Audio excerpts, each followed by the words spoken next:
Dear students, आज applied mechanics के इस वीडियो लेक्चर में सीखेंगे निकालने धरनों की प्रतिक्रियाएं बीम्स की जो सपोर्ट रिएक्शन होती है वो किस तरह से फाइंड आउट करते हैं। इसके लिए हमें किस किस चीज़ की ध्यान रखना पड़ता है। तो देखिए, चित्र में दिखाई गई धरन में ए तथा बी पर प्रतिक्रियाएं आर ए तथा आर बी ज्ञात कीजिए। ये क्वेश्चन में दे रखा है, डायग्राम भी दे रखा है। ये आपकी कोई बीम है जिसके पॉइंट ए और बी पर दो सपोर्ट्स लगी हुई हैं। तो सबसे पहली बात, जब तक क्वेश्चन में कुछ ना कहा जाए, ठीक है, क्वेश्चन में ना कहा जाए, ठीक है, या फिर सिंबल से हमें पहचान में ना आ रही है, ठीक है, सिंबल अगर ये दिया हुआ है, कभी कभी सिंबल ऐसे दे रखा होता है कि सिंबल ये ऐसे दे दिया और इसके लिए लिख देते हैं कि हिंज सपोर्ट। तो क्वेश्चन में अगर हिंज सपोर्ट दे रखी है और भला ही यहाँ पर हिंज सपोर्ट का हमने डायग्राम ऐसे बताया था आपके लिए, या फिर ये बताया था कुछ इस तरह से होता है, ठीक है, हिंज सपोर्ट का कब्जेदार जो टेक होती है उसका डायग्राम ऐसा होता है या फिर ऐसे होता है ना। अगर ऐसे भी दिया हुआ है इस तरह से और वो कह दे कि वो बिंदु ए पर कब्जेदार टेक लगी हुई है, तो हम इसको कब्जेदार टेक ही ट्रीट करेंगे, एज्यूम करेंगे। अगर कुछ नहीं कहा गया है जैसे डायग्राम में दिया हुआ, तो इसको हम सिंपली सपोर्ट मानते हैं, ठीक है। अगर सिंपली सपोर्ट है तो सिंपली सपोर्ट पे एक रिएक्शन होगी, ठीक है, आर ए वर्टिकली, और यहाँ पर एक रिएक्शन होगी आर बी, जो कि एग्जाम्पल में भी यहाँ पर दे रखा क्वेश्चन में कि इस तरह से ये हमें फाइंड आउट करनी है, ठीक है। हाँ, और एक चीज और, इनके बीच की डिस्टेंस दी हुई है बुक में, यानी क्वेश्चन में दे रखी है कि ये जो है 1 मीटर है, यहाँ से यहाँ तक 1 मीटर है, ठीक है, और अगली दे रखी है 2 मीटर, ये भी 1 मीटर है, यानी 1 मीटर, यहाँ से यहाँ तक 1 मीटर की इसकी डिस्टेंस दे रखी है, और ये 2 मीटर दे रखी है यहाँ से यहाँ तक, और ये वाली भी हमारे पास 2 मीटर दे रखी है, ठीक है। बात समझ गए आप कि मेरे पास सी पॉइंट है, ए पॉइंट और सी पॉइंट के बीच 1 मीटर की दूरी है, सी और डी के बीच 1 मीटर की दूरी है, डी और ई के बीच 2 मीटर, ई और बी के बीच 2 मीटर की दूरियां दे रखी हैं इस तरह से, ठीक है। तो सबसे पहले क्वेश्चन में ये प्रतिक्रियाएं निकालने के लिए हम संतुलन के समान प्रतिबंधों का यूज करते हैं।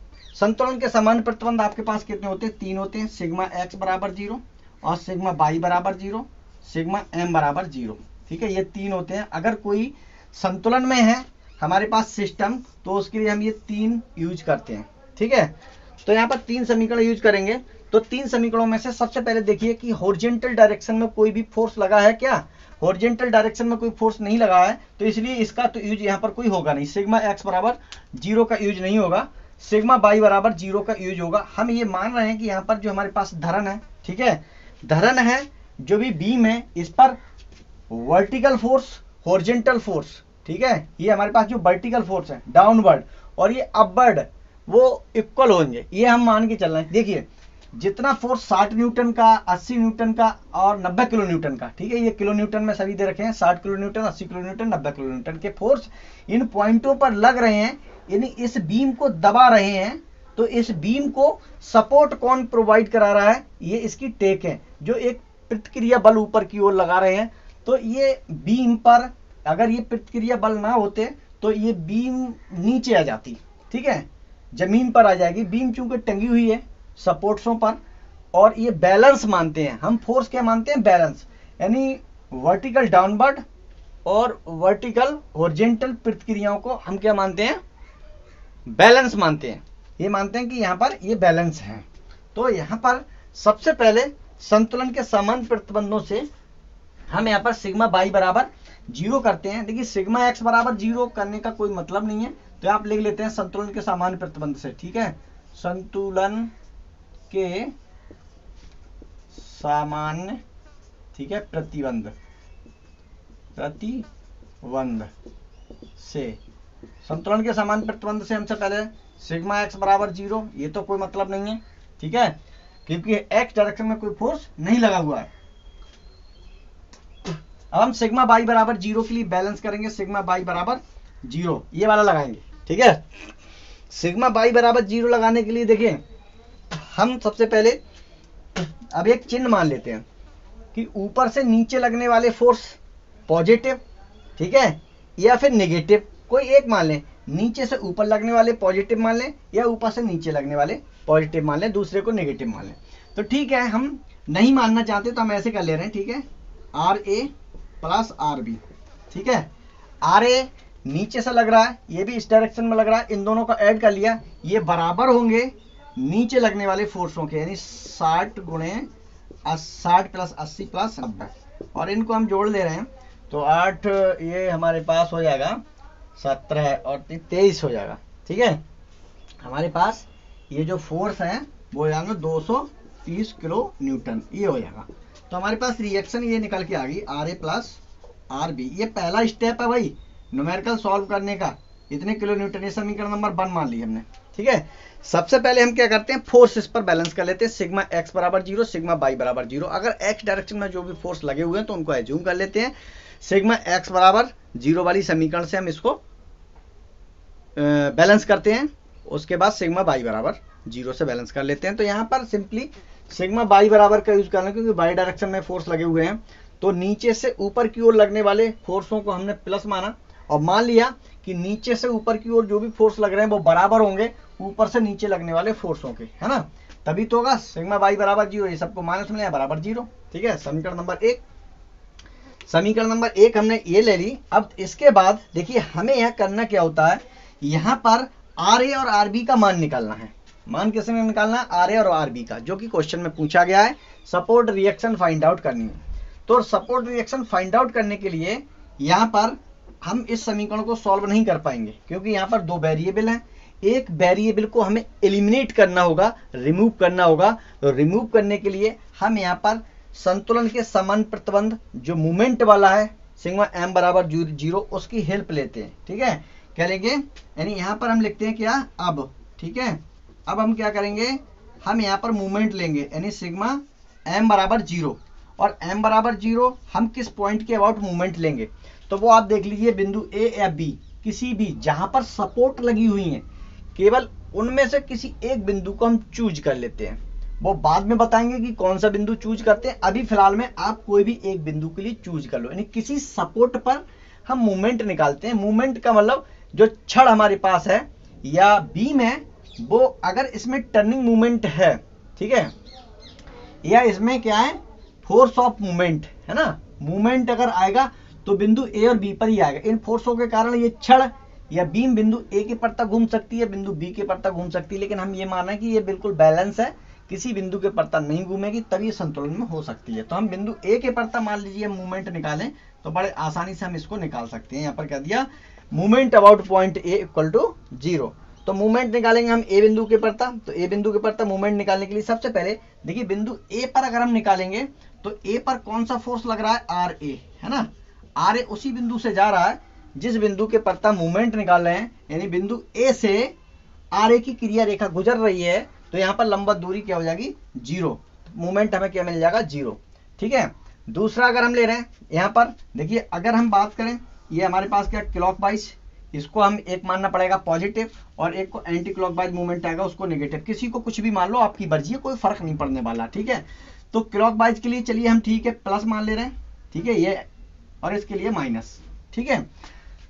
तो पिछले वीडियो में हालांकि हमने ये जो क्लॉकवाइज इसको माइनस माना था, और चलिए ठीक है आप माइनस मान लो इसको और इसको प्लस मान लो, ठीक है, कोई दिक्कत नहीं है। अब देखिए ये जो 60 किलो न्यूटन का फोर्स है बिंदु सी पर लग रहा है, ठीक है, और हमें बिंदु ए के परता आघूर्ण निकालना है। इन सब के लिए भूल जाओ, अभी सबके लिए भूल जाओ, सिर्फ 2 चीजों पर फोकस रखो। 60 किलो न्यूटन बिंदु ए के परता हमें मूवमेंट निकालना है, तो मूवमेंट निकालने के लिए मैंने बताया बिंदु ए के परता इस बल को रख के इसके एरो पर घुमा दो, ठीक है। तो मूवमेंट कैसे आने वाला है, इस डायरेक्शन में, है ना, ये डायरेक्शन में। डायरेक्शन कौन सी है, ये क्लॉकवाइज, जो कि आपने क्या मान लिया माइनस। तो मूवमेंट का फार्मूला क्या होता है, मूवमेंट का फार्मूला था बल गुणा वो उस बिंदु से यहां तक की दूरी। तो हमारे पास क्या हो जाएगा, यानी 60 गुणे 1, ये मूवमेंट निकाल लिया। 60 किलो न्यूटन बल का बिंदु ए के परता हमने आघूर्ण निकाल लिया और इसको हमने क्या कर दिया, यहाँ पर लिख लिया। अब ऐसे ही हमको निकालना है यहाँ पर 80 किलो न्यूटन फोर्स का मूवमेंट निकालना है बिंदु ए के परता। तो आप यहाँ से यहाँ तक की पहले डिस्टेंस लेंगे, ठीक है, क्योंकि 80 किलो न्यूटन के बल का जो लाइन ऑफ एक्शन है वो ये है, और इस पर परपेंडिकुलर डिस्टेंस ये होगी, कितनी हो जाएगी 2 मीटर की, और जो टर्निंग इफेक्ट है वो कैसा है क्लॉकवाइज, तो इसलिए हम माइनस ले रहे हैं और ये 80 किलो न्यूटन गुणे 2, ठीक है, ये मूवमेंट निकल गया। अब 90 किलो न्यूटन के फोर्स की जो लाइन ऑफ एक्शन है वो ये है, और इस पर बिंदु ए से लंबवत दूरी यहाँ से यहाँ तक 2, एक 3 और एक 4 हो जाएगी, ठीक है। और जो टर्निंग मूवमेंट की डायरेक्शन है, यानी मूवमेंट जो हमारे पास है वो क्या है, ये हमारे पास एंटी क्लॉकवाइज है, तो इसलिए हम यहाँ पर क्या लेंगे 90 गुणे, और यहाँ से यहाँ तक की डिस्टेंस हमारे पास क्या हो जाएगी 4, बिंदु ए से बिंदु ई तक की डिस्टेंस 4 हो जाएगी, ठीक है। अब हम निकालते हैं, ये रिएक्शन फोर्स है आरबी, ये ऊपर की ओर लग रहा है, ठीक है। तो आरबी का मूवमेंट निकालते हैं बिंदु ए की पड़ता, तो आरबी की लाइन ऑफ एक्शन ये है, और इस पर यहाँ से यहाँ तक परपेंडिकुलर डिस्टेंस कितनी हो जाएगी 1 2 4 6 हो जाएगी, और इसका जो इफेक्ट है वो ऊपर की ओर है, यानी इस डायरेक्शन में है, तो ये प्लस हो जाएगा। तो यहाँ पर हमारे पास क्या होगा फोर्स आरबी गुणे परपेंडिकुलर डिस्टेंस कितनी हो जाएगी 6, बस ये होगी हमारे पास, बराबर हम क्या लिख लेंगे इसके 0। हम ये मान लें कि हमारी बैलेंस है, जो बीम है वो बैलेंस है, धरन हमारी संतुलन में है, रखी हुई है, तो इस पर संतुलन के समान प्रतिबंध का यूज किया, सिग्मा एक्स बराबर 0, सिग्मा वाई बराबर 0, सिग्मा एम बराबर 0, ठीक है। सिग्मा एक्स बराबर 0 यानी कोई फोर्स एक्स डायरेक्शन में नहीं था, इसलिए हमने कुछ इस समीकरण का यूज नहीं किया।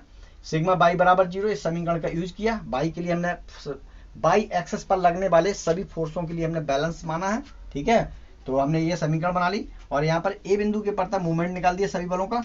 तो हमारे पास जो आरबी है, तो 6 आरबी बराबर हमारे पास जो वैल्यू है वो हो जाएगी 60, ठीक है, प्लस 8 दूनी 16, 9 चौक 36, ये हमारे पास 6 आरबी बराबर हमारे पास जो वैल्यू आएगी वो आ जाएगी 580, तो ये हो जाएगी 580। आरबी का यहाँ से हम मान निकाल लेंगे, तो आरबी का जब मान निकालेंगे तो उसके लिए मैं चलिए यहाँ पर निकाल देता हूँ आरबी का मान, है ना। आरबी का मान यहाँ निकाल लेंगे, तो आरबी बराबर हमारे पास हो जाएगा आरबी बराबर 580/6 बराबर, ये जो वैल्यू निकल के आएगी आरबी की वो हमारे पास है 96 कुछ आएगी 67 किलो न्यूटन, ये आरबी का मान आ गया, ठीक है। तो आरबी का मान आया प्लस में, ठीक है, प्लस में मतलब ये इस डायरेक्शन में, तो ऐसे भी दिखा सकते हैं हम आरबी का मान, ठीक है। अब आरबी का मान समीकरण नंबर 1 में लगा देते हैं, ठीक है। हम क्या कर रहे हैं, आरबी का मान समीकरण नंबर 1 में रखने पर, अगर 1 में रख देंगे आरबी का मान तो हमें आर ए का मान मिल जाएगा। आरबी की जगह पर आरबी का मान लगा रहा हूँ 96.67 बराबर 230, तो हमें यहाँ से आर ए का मान मिल जाएगा। तो आर ए का मान हमारे पास आ रहा है 133.33, ठीक है। आर ए बराबर 230 माइनस 96.67, तो आर ए का मान 133.33 किलो न्यूटन, ठीक है। ये भी प्लस आया है, तो हमारे पास ये एरो आ जाएगा, ठीक है। ये इस तरह से हमने आर ए और आरबी के मान निकाल लिए। तो आर ए और आरबी हमारे पास पॉजिटिव आया है, देखिए डायरेक्शन हमारे पास ये है, तो हमने ये डायरेक्शन मानी थी, पॉजिटिव आया हमारा, ठीक है आंसर, ठीक है। आर ए और आरबी का हमने मान निकाल दिया। तो इस तरह से हम क्या करते हैं, किसी भी बीम की रिएक्शन को फाइंड आउट करते हैं, और फाइंड आउट करने के लिए हम जो है संतुलन के समान प्रतिबंध का यूज करते हैं, और इनकी आप लोग प्रैक्टिस करें न्यूमेरिकल की। आगे अगला वीडियो में दूसरे टाइप का न्यूमेरिकल लेके आते हैं, अगले सपोर्ट्स के लिए बताएंगे। Thank you.